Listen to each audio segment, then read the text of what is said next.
안녕하세요. 법무법인 윤율입니다. 오늘은 형사조정제도에 대해서 알아보도록 하겠습니다.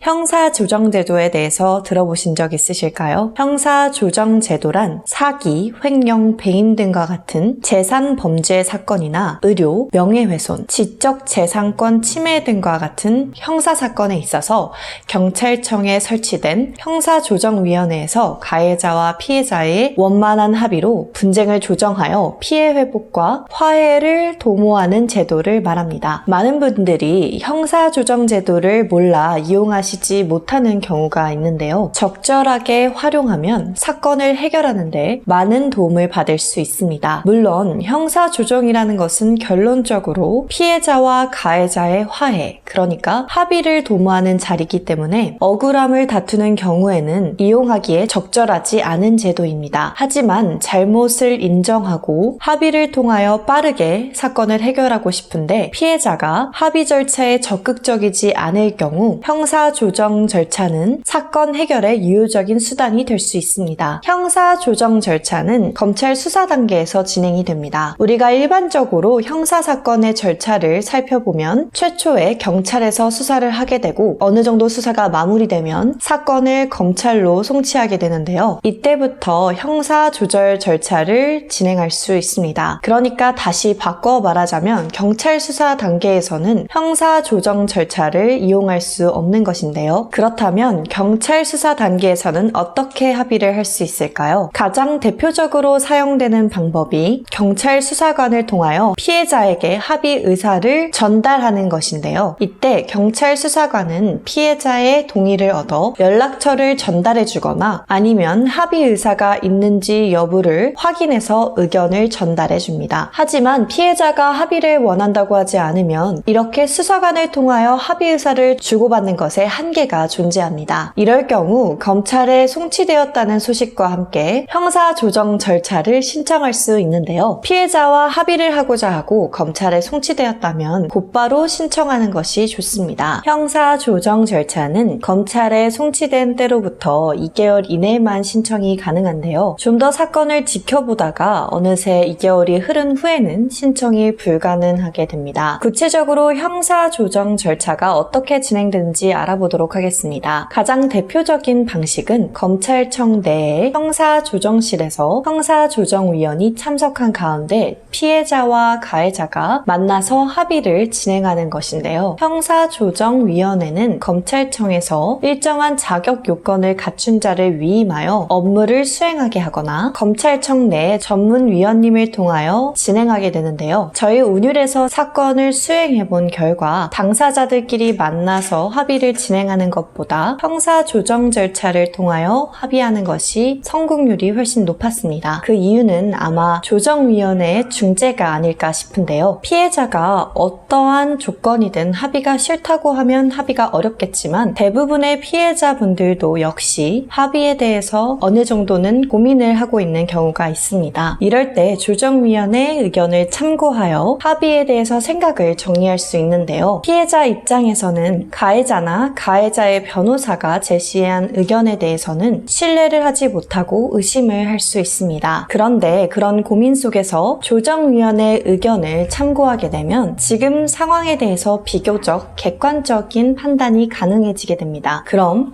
피해자도 이 합의에 대해서 보다 적극적으로 생각해 볼 수 있게 되는데요. 이렇게 형사조정 절차를 이용하면 합의를 고민하는 피해자를 설득하여 합의를 이끌어낼 수 있는 가능성이 높아지게 됩니다. 합의의 범위를 어디까지 하느냐에 따라서 다르겠지만 형사 합의를 이끌어내면서 보통은 민사상의 합의도 함께 합의를 하는 경우가 많습니다. 따라서 형사조정을 통하여 민사상의 책임도 함께 정리할 수 있다는 장점이 있는데요. 또한 이 검찰청에서 주최하여 진행되는 절차이다 보니 조정이 성립되어 합의가 될 경우 곧바로 합의서와 처벌 불원서 등을 작성하여 제출하게 되므로 추가적인 서류 작업 방법인 합의서 작성에 번거로움이 없다는 것도 큰 장점이 될 수 있습니다. 오늘은 형사 조정 절차에 대해서 알아보았는데요. 혹시 피해자와의 합의를 하는 것에 대해 고민을 하고 계신다면 적극적으로 이용해 보시면 좋을 것 같습니다. 그럼 오늘 영상도 유익하셨다면 좋아요와 구독 부탁드립니다. 그럼 다음 시간에 뵙겠습니다.